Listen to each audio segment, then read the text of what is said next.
qué nos identificamos. También dependen es cómo nos identifican.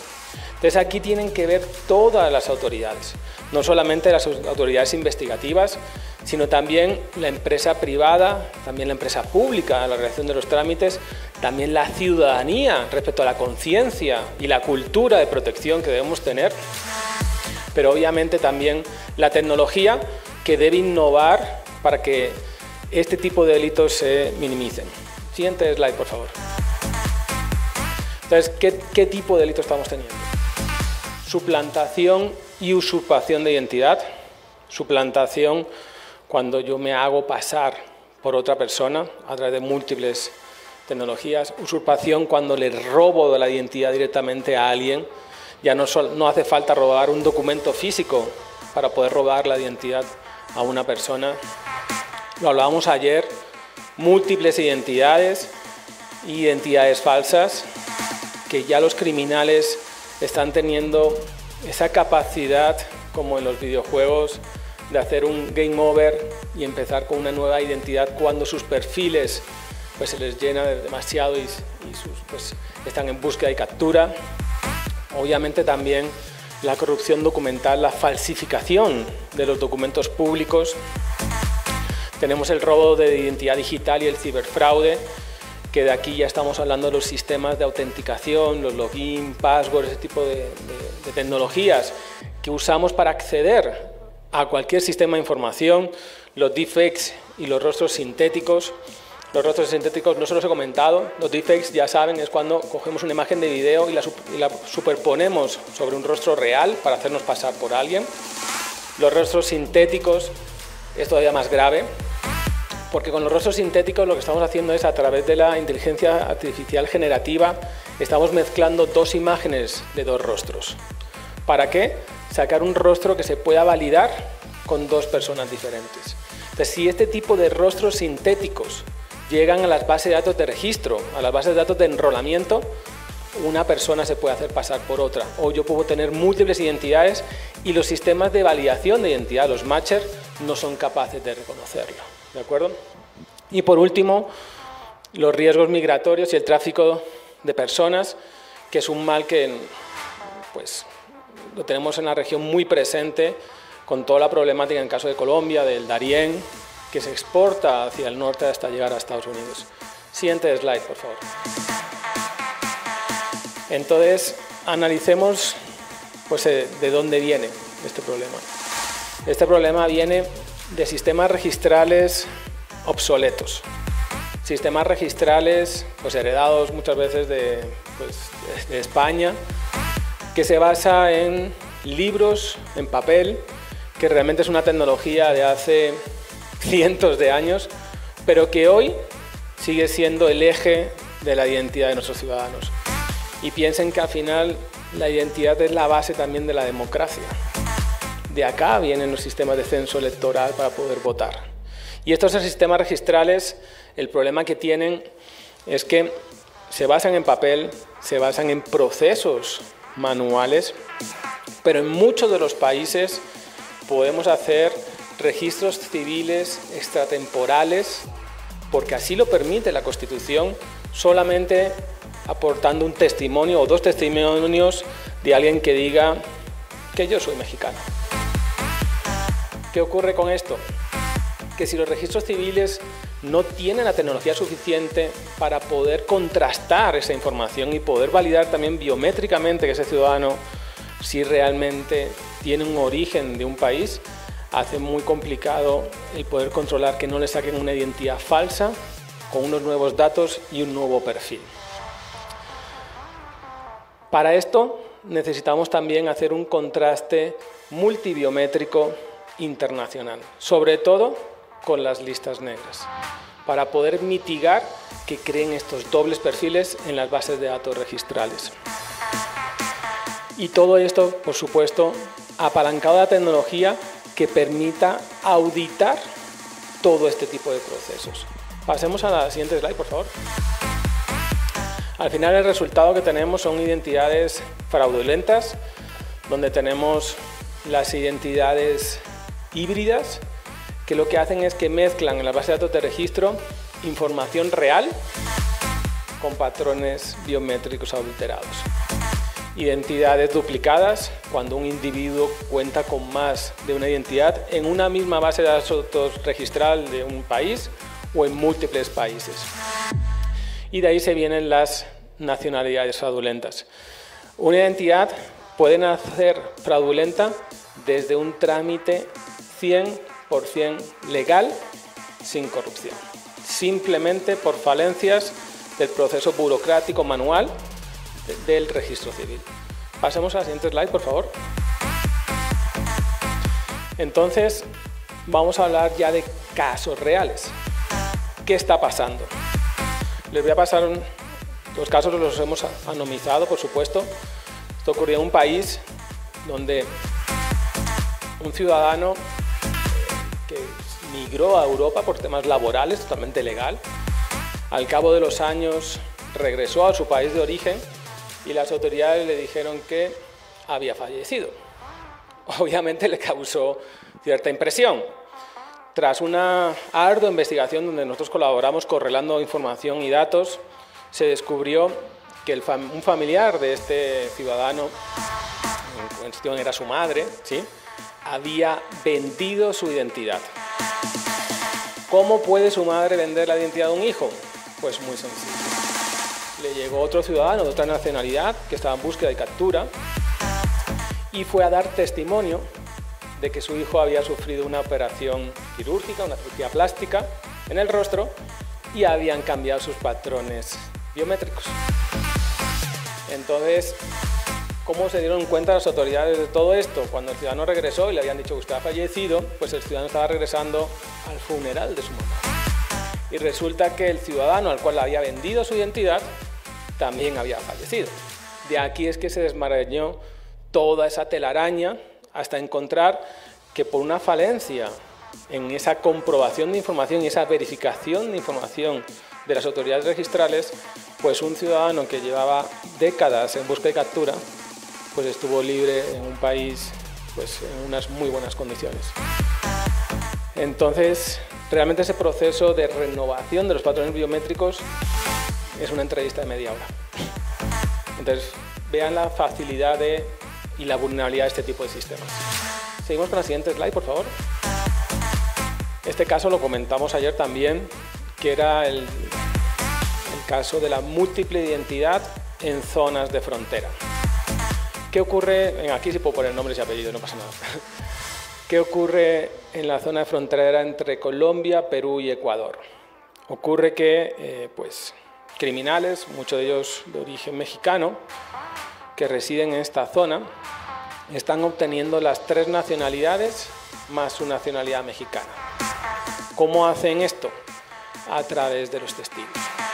Entonces, usan un mismo perfil biométrico para múltiples identidades emitidas legalmente, 100% legalmente, en estas zonas de frontera. Para esto es una combinación de factores. Por una parte tenemos los funcionarios, que obviamente hay un componente de corrupción inverso, pero también tenemos el componente justamente de los testigos y los comparecientes, donde hemos encontrado casos donde un mismo testigo ha testiguado sobre más de 1.200 personas para obtener la nacionalidad. Entonces, claro, esto es muy obvio cuando uno hace una correlación de datos. Es un poco como el huevo de Colón, que cuando descubres cómo funciona es muy fácil. Pero estas investigaciones, hasta que no se llevan a campo y no se descubre cómo este tipo de criminales están haciendo esto, pues es realmente complicado. Entonces, al final, el problema es que estas personas no solamente tenían un documento de identidad con una nacionalidad para poder tener una identidad en un país determinado, también tenían documentos de viaje, los que les permitía circular libremente por todo el mundo.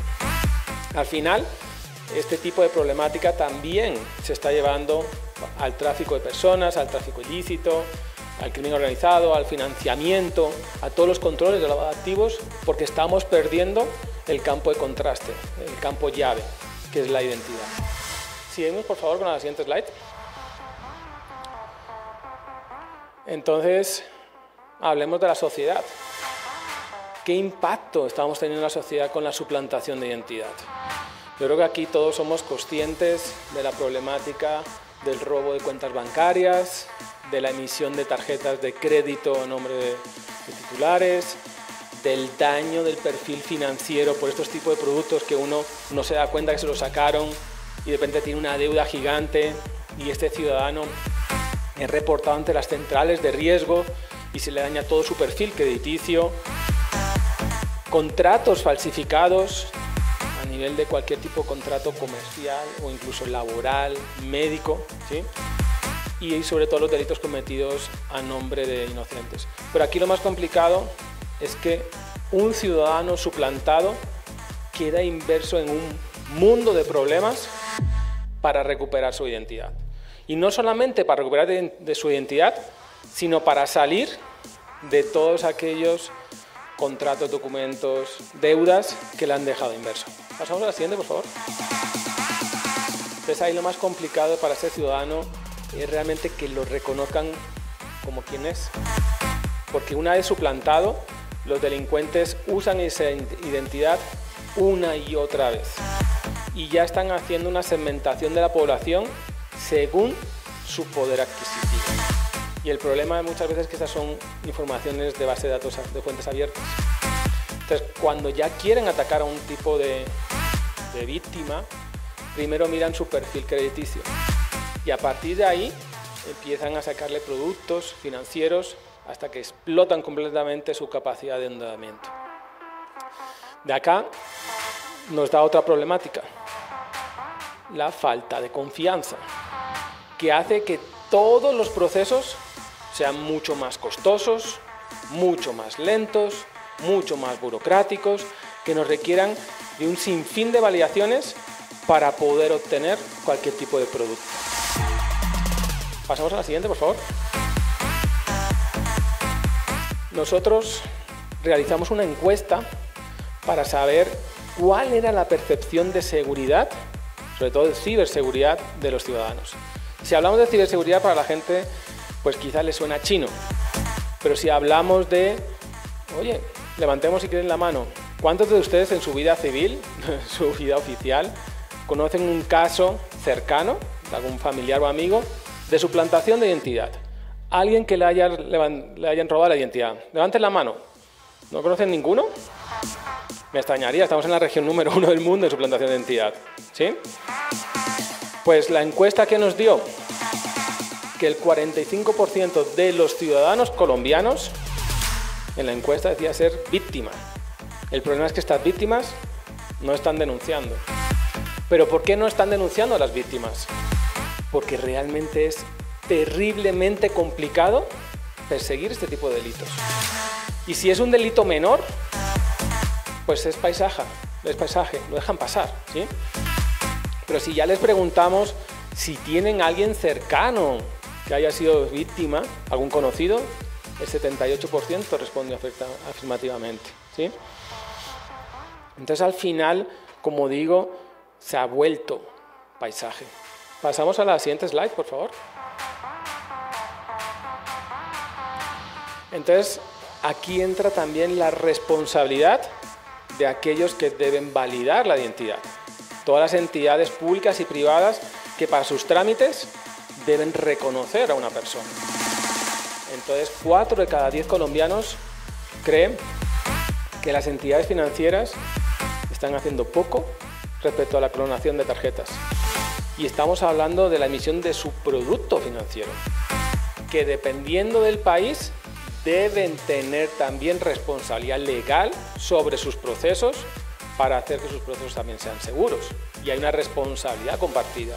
Pero en la mayoría de los países, lamentablemente, la responsabilidad siempre está del lado del ciudadano. Y primero van a decir que es un moroso antes de que digan que sus sistemas de seguridad han fallado. 1 de cada 10 personas piensa que las empresas de telecomunicaciones, pues igual, no tienen los sistemas seguros para proteger nuestras líneas de celular. ¿Y por qué es importante proteger nuestras líneas de seguridad? ¿Ustedes conocen lo que es el SIM swap? La duplicación de SIMs.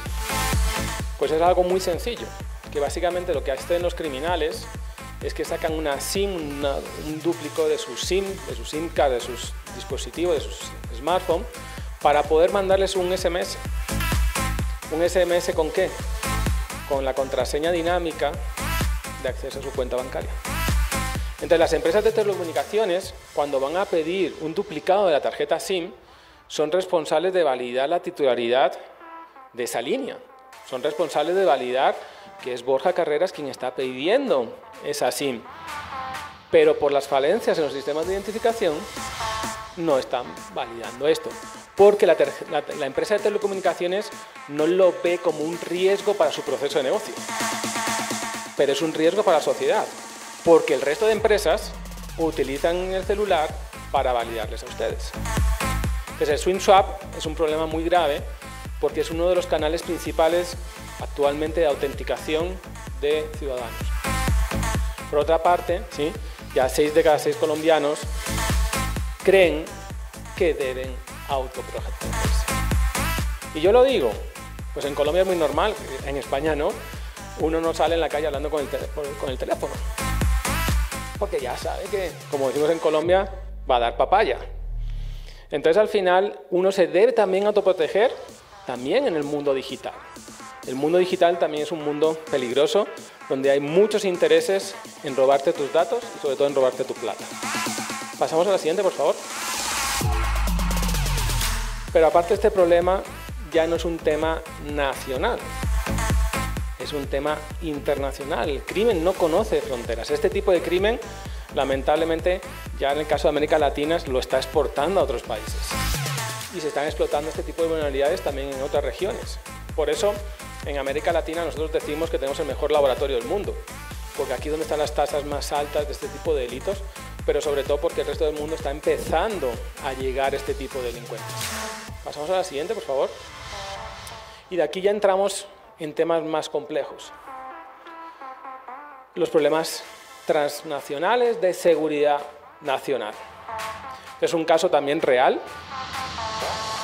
Ocurrió en Colombia, fue investigado tanto por las autoridades colombianas como estadounidenses y fue un caso en el cual teníamos 3 personas de Oriente Medio en las cuales lograron obtener un registro civil lícito sin estar presentes en el país y sin tener ningún tipo de verificación biométrica.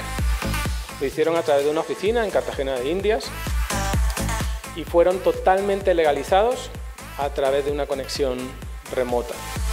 De este proceso recibieron el NUIP, que es el número único de identificación en Colombia, recibieron la cédula de ciudadanía colombiana, que es el documento de identidad en el país, y recibieron un pasaporte.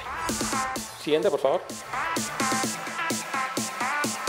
En este caso, estos criminales vinculados a Al-Qaeda fueron detenidos en Los Ángeles y se pudo ver toda esta brecha de seguridad gracias a la recomposición de la información, obviamente pues, con las fuerzas y las autoridades del Estado, y se determinó que realmente ya la problemática del registro civil, que parecía algo pues, burocrático y necesario, se ve que es un problema transnacional con implicaciones muy altas a nivel de la seguridad de Occidente. Pasamos a la siguiente slide, por favor. No digo los nombres porque son... El problema del Darién. Todos somos conscientes del problema del Darién. Tenemos una vía migratoria muy fuerte en el Darién, pero el problema es de aquellos ciudadanos de distintos orígenes que igualmente están obteniendo documentos de identidad colombianos para poder coger la ruta del Darién y llegar hasta Estados Unidos. De aquí no solamente estamos encontrando ciudadanos venezolanos, como sería lo normal, sino estamos encontrando ciudadanos dominicanos, de Haití y de otras regiones donde buscan ese nuevo perfil de identidad para comenzar con una nueva vida en Estados Unidos. Sigamos, por favor. De acá entramos a la otra problemática, el tráfico de personas. Tenemos casos de tráfico de personas donde ya no solamente les roban sus documentos de viaje, sus pasaportes, sino que también le están sacando una doble identidad a estas personas para que sean totalmente invisibles para el sistema. Todo esto, de igual forma, utilizando las técnicas que hemos hablado en las falencias de los distintos sistemas de registro. Y de acá lo están haciendo tanto con documentos adulterados, que es cuando cojo un documento real, emitido legalmente, y le hago modificaciones para cambiar o sus datos biográficos o sus datos biométricos, ¿de acuerdo?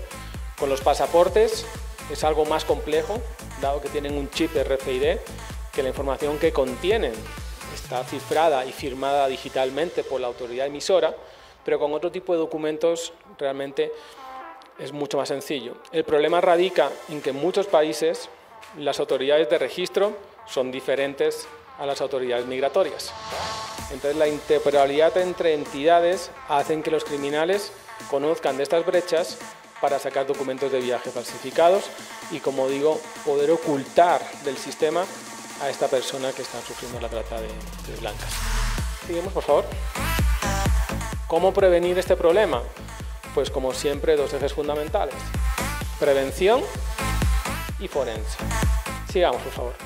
En temas de prevención, estamos hablando que es necesario enrolamientos multibiométricos con contraste 1 a n, que es cuando yo verifico la identidad de la persona en los datos biométricos contra toda la base de datos de registro para ver que no hay duplicidades, tanto en los patrones biométricos faciales como dactilares. La verificación documental automática, tenemos que dejar los procesos de papel en cualquier tipo de trámite, porque hay una política que se llama desordena y gobernarás. Cuanto más complejo sea el trámite, cuanto más tedioso, cuanto más burocrático, más vulnerable es. También tenemos que tener una trazabilidad georreferenciada de dónde se realizan los trámites, cuándo, cómo, para poder hacer auditorías rigurosas sobre todos los tipos de procesos. Y cruzándolo con las bases de datos históricas y de defunción, porque también nos ocurren de ciudadanos que han fallecido y que le hemos visto votar en elecciones o tener productos de crédito, es algo ya también que se ha vuelto muy normal, ¿sí? Y sobre todo el establecimiento de reglas antiduplicidad. Pasamos a la siguiente, por favor.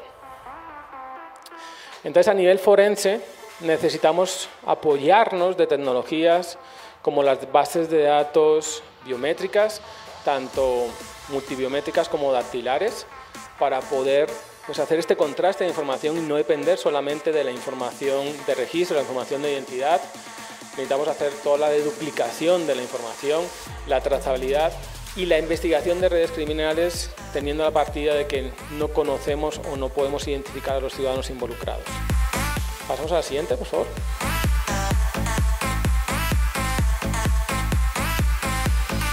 Entonces, uno de los factores clave es la necesidad de que los documentos de identidad deben evolucionar. En algunos países, pues tenemos documentos de identidad que es un soporte sin muchas medidas de seguridad, que normalmente es un soporte plástico, PVC, con capas holográficas adheridas. Esos documentos son extremadamente sencillos de falsificar, solamente hay que despegar la capa holográfica, que lo hacen con calor, borrar con acetato los datos y con una impresora de tinta normalita volver a imprimir nuevos datos.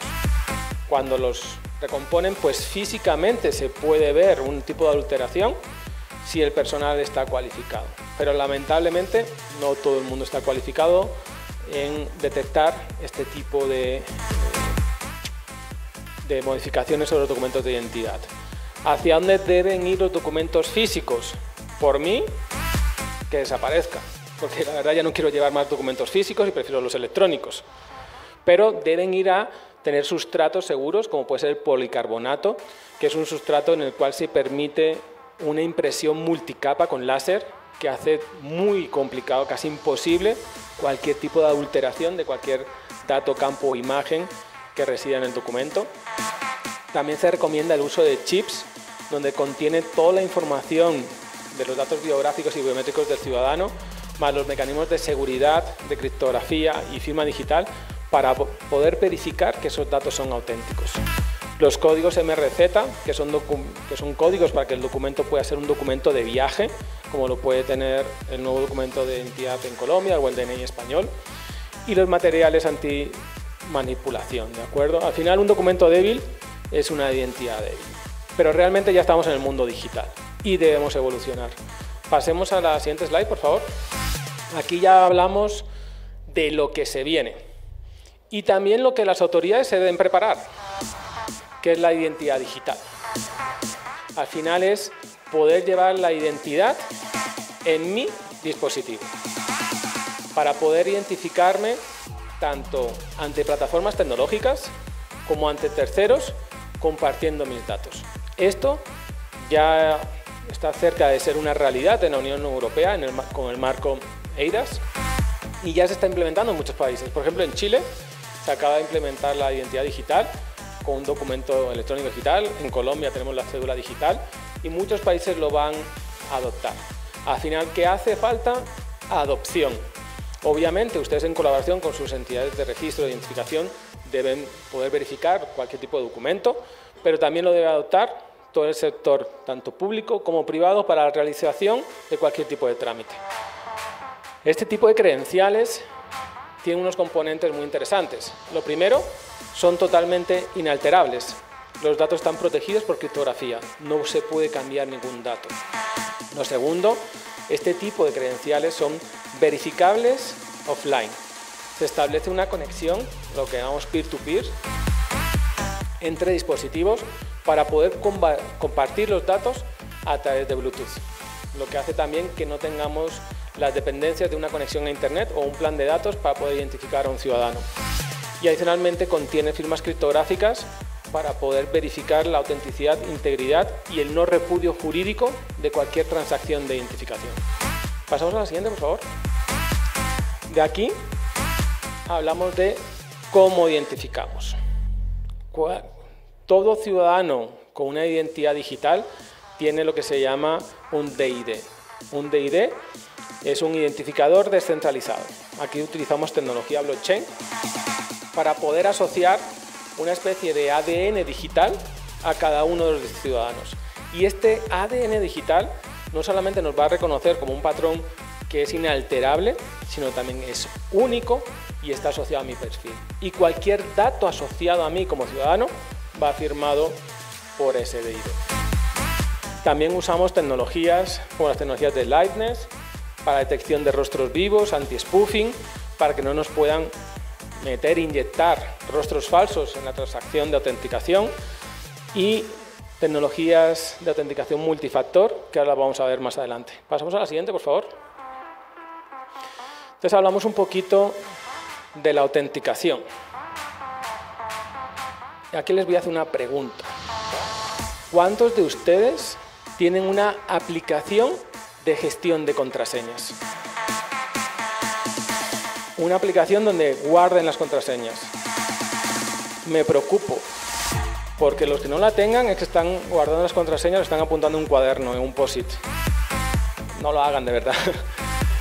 Entonces, ¿qué ocurre? Todas las plataformas utilizan la combinación de usuario-contraseña. ¿Cuántas contraseñas tenemos? ¿Decenas? ¿Cientos? Ya hijo de pucha, hasta el carro tiene contraseña. Entonces, ¿qué ocurre?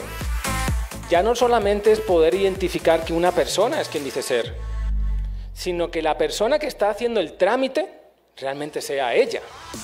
Entonces, aquí es donde tenemos que fortalecer los mecanismos de autenticación. Entonces, en autenticación tenemos 3 categorías. Lo que ustedes pueden conocer más, las autenticaciones biométricas, donde yo a través de mi rostro o pues las huellas dactilares puedo reconocer que una persona es quien dice ser, ¿de acuerdo? La autenticación de dispositivo. Aquí hay un problema con la autenticación de dispositivo, que en biometrías sí estoy seguro que soy yo, físicamente es el usuario, pero con la autenticación de dispositivo, por ejemplo en mi caso, pues mi mujer tiene mi contraseña. Y yo muy felizmente se la comparto, no tengo nada que ocultar, ¿sí?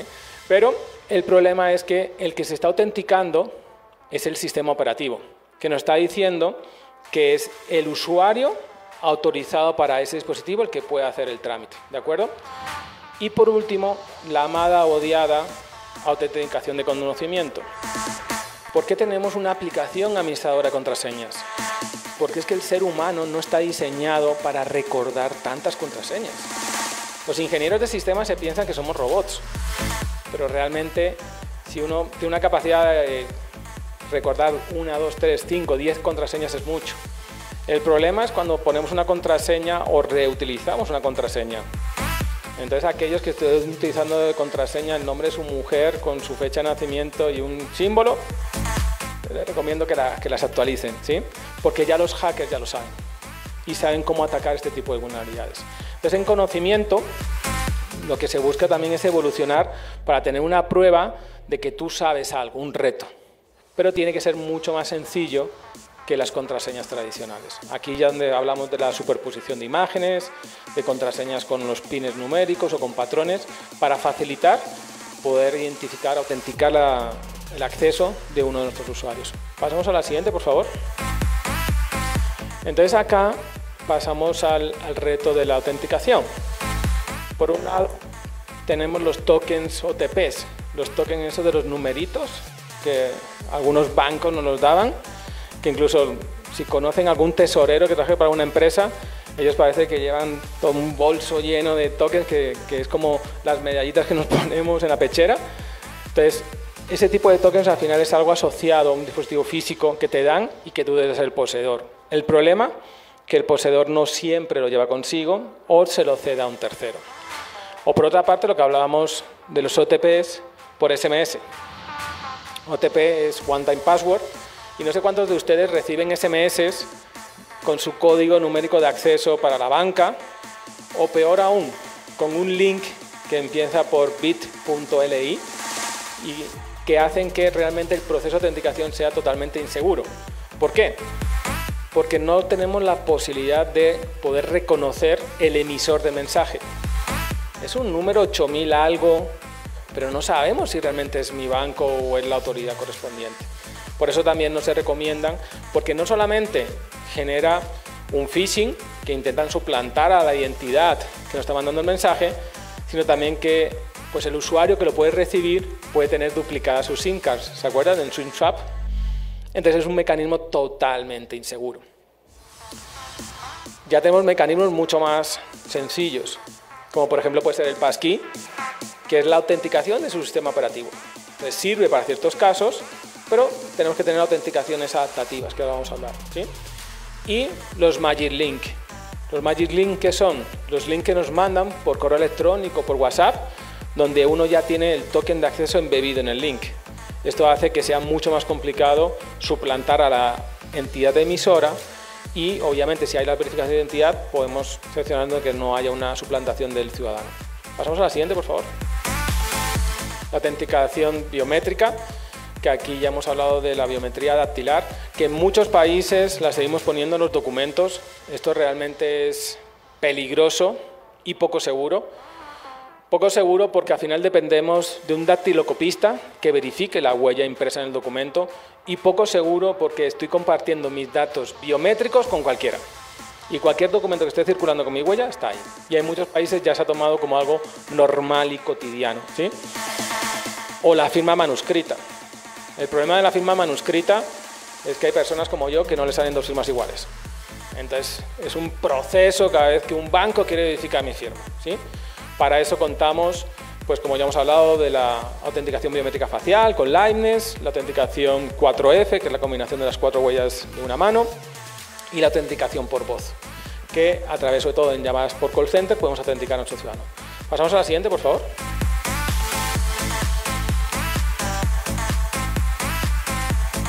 La autenticación de, ¿ves? Algo que yo sé, que es lo que hablábamos de la combinación de imágenes a través de tecnología que es mucho más fácil de recordar para el cerebro humano, ¿de acuerdo? Versus las preguntas reto, que también eso es un invento que no sé quién se lo inventó, cuando cogen una base de datos, por ejemplo las de los burós de crédito, y me preguntan ¿cuál era tu número de teléfono fijo en el 2007? Te hacen esas preguntas que al final el problema ¿cuál es? Que es una moneda al aire.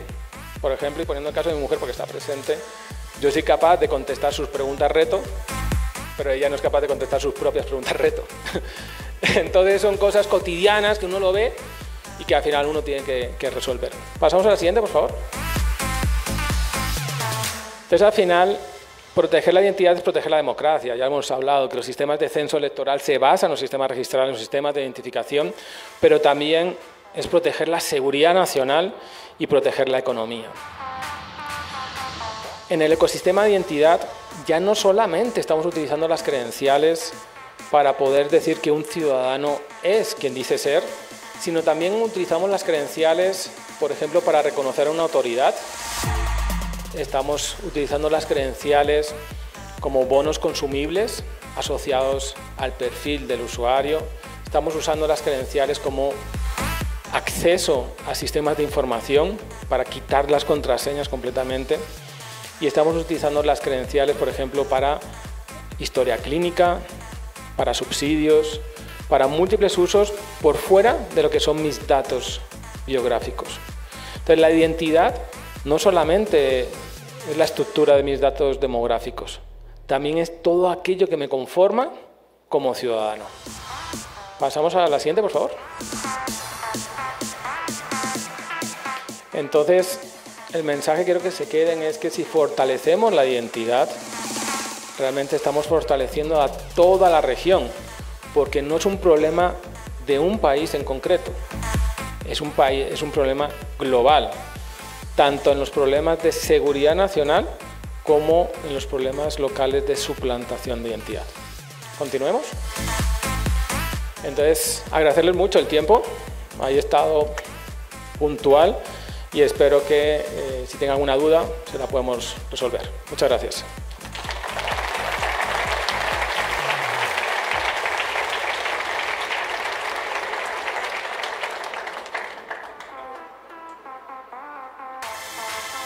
Iniciamos la ronda de preguntas y respuestas.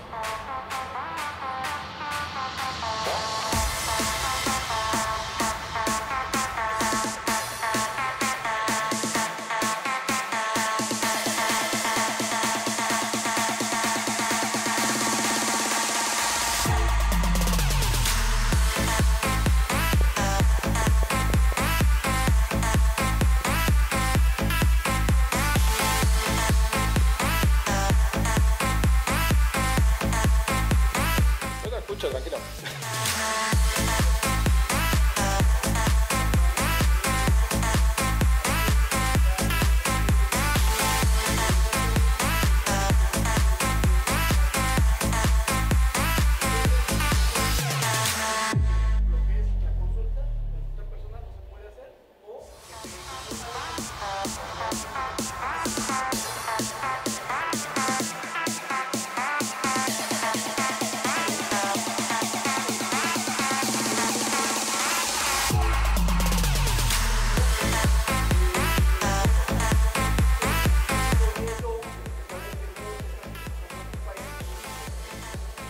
Claro, ahí tienes varios factores. Entonces, básicamente la pregunta es, en México para un proceso de crédito tienes que acompañar de una serie de documentos y te consultan unos datos en un buró de crédito, una base de datos centralizada. De esto hay muchos proveedores que son muy normales en la región. En el caso, por ejemplo, de Europa, ese tipo de empresa pues, no está regulada, es decir, no permiten que una empresa pueda consultar tus datos por las leyes de protección de datos, que ahí donde estamos hablando ya de los temas de privacidad, ¿sí? Sí. Pero básicamente ahí tienes varios factores. Primero, tienes una empresa que es el buró de crédito, que tiene toda nuestra información, de todos. O sea, porque cualquier empresa comercial, financiera, segura de servicios, le manda todos nuestros contratos comerciales a estos buros de crédito. Entonces, para mí es algo invasivo, la verdad, no es algo que me sienta muy confortable con eso, ¿de acuerdo? Entonces, cuando estás en un proceso de crédito, tú haces una autorización a la consulta de estos datos. ¿Cuál es el problema? ¿Cómo te validan que tú estás autorizando la consulta de estos datos? Punto número 1. ¿Sí? Punto número 2. Muchas de las empresas ofrecen servicios para que cuando te estén consultando tus datos, te manden una notificación para que tú pues, seas consciente de que alguien está preguntando por ti. ¿de acuerdo? No todas lo dan de forma gratuita, ¿sí? El problema es que estás dependiendo de un tercero. Por ejemplo, lo que se determinó en Europa y en otros países fue que los ciudadanos son los dueños de sus datos. Y los ciudadanos tienen datos que se llaman datos verificables, que los pueden compartir ante cualquier tercero. Y este tercero, a través de criptografía, puede autoverificar que la información que tú le estás compartiendo viene de la fuente original. Entonces, si por ejemplo tienes una información financiera a nivel de tu salario, de tu nómina, ¿sí? El que emite esa información es la empresa que te contrata. Entonces tú lo que haces es que le compartes ese dato peer-to-peer, pues es distribuido a la entidad solicitante.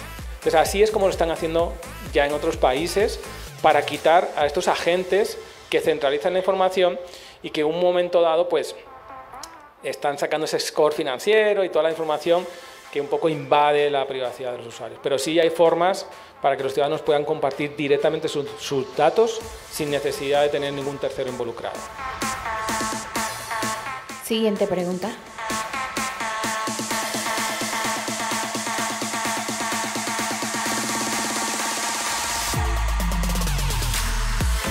Si no hay más participantes, en este momento llevaremos a cabo la entrega del reconocimiento a nuestro ponente Álvaro Borja Carreras Amorós por su participación en este tercer Foro Internacional de Seguridad y Justicia.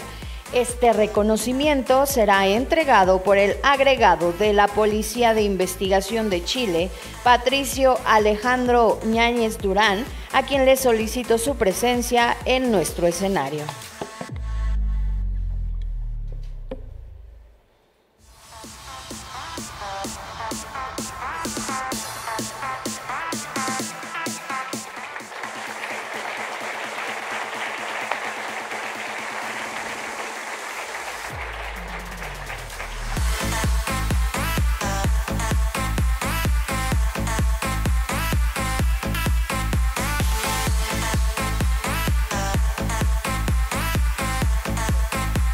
Gracias a nuestro ponente, y es así como concluimos nuestra conferencia. Les invito a todos los presentes a mantenerse en sus lugares, ya que la siguiente ponencia, titulada Policía Nacional de España, investigación en sus diferentes modalidades delictivas, está por comenzar.